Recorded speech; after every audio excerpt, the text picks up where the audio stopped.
In today's video, we're going to check out some multiplayer co-op and player versus player games that you can get completely free from SideQuest. And there are quite a few standout titles in this category from SideQuest, such as Pavlov, Hyperdash, Contractors, and Hybo.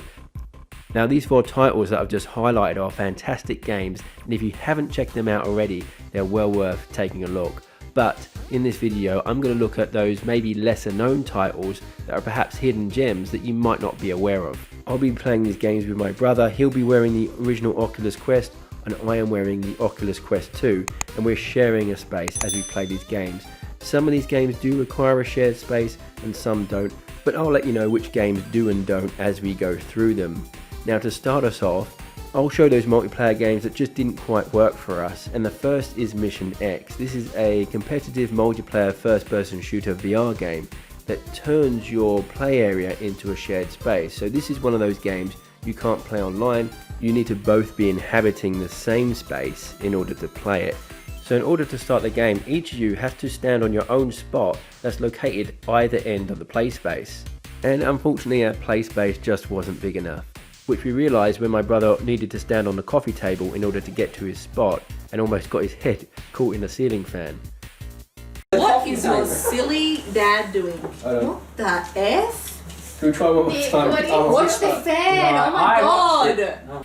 So it was at that point we decided maybe it was best to move on to another game. We also tried the puzzle action game Hyperstacks, which also has a level editor included, where you can build your own levels and share them with the Hyperstacks community. This is a fantastic game. It has 5 out of 5 stars, and it has 5 out of 5 stars for a reason. It's a fantastic game, but unfortunately the multiplayer feature and the co-op feature isn't functioning just yet. It's a work in progress.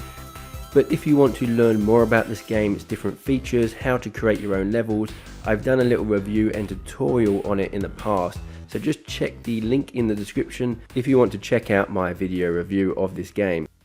But one of the first games that did work for us is Crisis Vrigade. Now Crisis Vrigade is probably one of the most downloaded games on SideQuest. It's a virtual reality action-filled first-person shooter. It's kind of like Time Crisis but in virtual reality, and this has recently had a co-op multiplayer mode added. And if you've never played this game before, it's a really enjoyable, really challenging, sometimes frustrating shooter that's really addictive. It has plenty of content and the multiplayer works very well. The only downside is sometimes your cooperative partner would spawn in weird places where there was no cover and just got shot to pieces. And in a game like this, where every life counts, that can be a big issue. But aside from this, the co-op feature is fully online. You don't need to both be in the same space to play it co-op. And what the co-op feature does, it takes an already winning game and just dials up the fun factor to make it 1,000 times more enjoyable. So make sure you place this one at the top of your co-op wish list.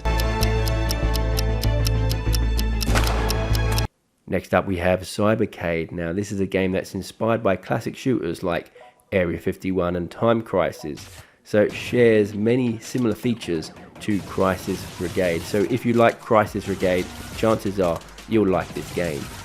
And just like Crisis Vrigade, you can play this one co-op online, and there are 4 main stages to choose from. And if you're after a game like Crisis Vrigade, but less challenging, then this is the game to go for. It has a casual mode for a stress-free experience where you don't really have to worry about lives, or an arcade mode with limited lives and the chance to earn high scores. Just like Crisis Vrigade, this is fantastic in co-op. Highly recommend this one too. Now another game that we couldn't get enough of was Squadron. So have you ever played Star Fox and did you enjoy it? If the answer is yes to both of those questions, then you're going to love Squadron. It's basically an on-the-rail shooter with your co-op buddy flying alongside you.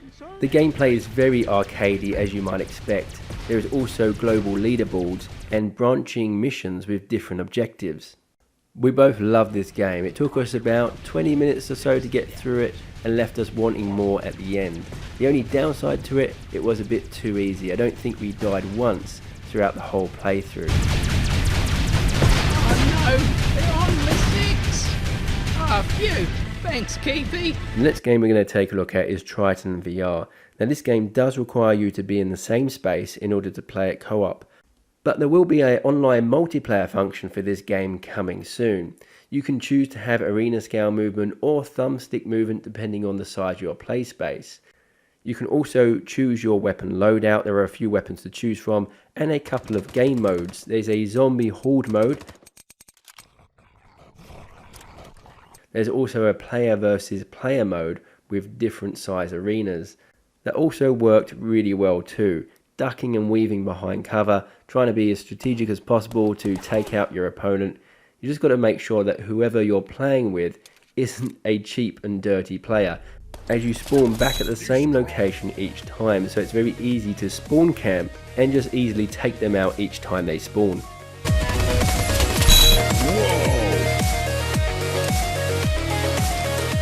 And next we have Gym Class. Now this is a casual basketball simulator that you can play with friends online. You don't need to be in the same space to play it together. Try and get the weight. Right, give me a different angle. And it's only at the 3-point line. I don't even get you like. It also has an in-game chat feature, which some of these games don't, so that's great to be able to chat with your friends while you're shooting a few hoops. And when you're done with your shot, you just press a button to spawn a new ball, which allows you to spam the basketball court with basketballs. The ball physics seem to work quite well. We were just exceptionally bad at scoring hoops at this distance, and there wasn't an option to get much closer to the hoop.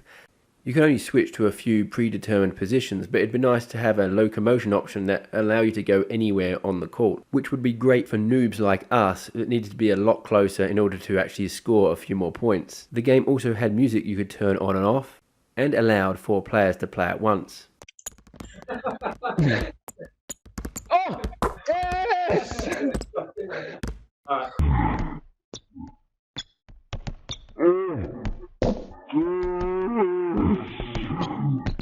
The next multiplayer game we'll take a look at is called Warriors. This is a 1 versus 1 multiplayer shooter that's set in the Wild West.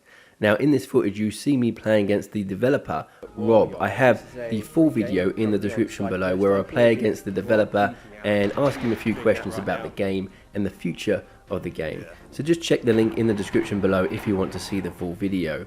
But this game is a really well polished and fun multiplayer shooter. There are 4 maps to play in, and it has a really unique bullet time mode. So at any point in the game you can press a button to activate bullet time and it will slow down your enemy's projectiles, but it comes at a cost. Whilst you have bullet time active, you can't move using the thumbstick, nor can you reload your guns. So this adds an element of strategy to the game that you just don't see in most shooters. And this game also has a bunch of other features planned for it, such as a cooperative single player campaign mode, which I can't wait to see. Now this next game, Fugitive 3D, it was an enjoyable game, but certainly not one of the most enjoyable games on this list. Although perhaps that is a bit unfair because this is a type of game that you maybe need more players than what we had, which is just 1 versus 1, a cop versus a robber. And as the cop, your goal is to find the fugitive and bring them to justice. You have a flashlight, you have a cop car, and you patrol the streets and try to find that fugitive. Now, if you have multiple players, you can pick up your fellow cops and drop them off strategically around the city. And as the fugitive, you're on the run. You've got to get to the safe space before the cops capture you.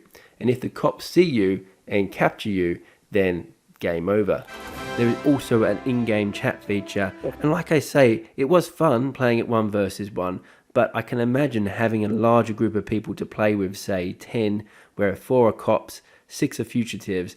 It would make the game so much more fun, although again, it's just trying to find that many people to play with. Sometimes that's what these multiplayer games can suffer from, a lack of people to play with online. It's usually worth checking out the game's Discord channel to pre-arrange a game with other users. But if you can't arrange for a lot of people to get together and play this game, I would still recommend giving it a go one-on-one, as it's still quite an enjoyable experience. And that's it for this video. I hope you've enjoyed this selection of multiplayer and co-op games. Like I say, there are quite a few free ones on SideQuest. I've just covered a few here. Let me know what free multiplayer and co-op games that you enjoy playing on SideQuest down in the comment section below. If you've enjoyed this video, do subscribe, hit that notification bell, as I have plenty of content like this coming up in the future, and I'll see you next time.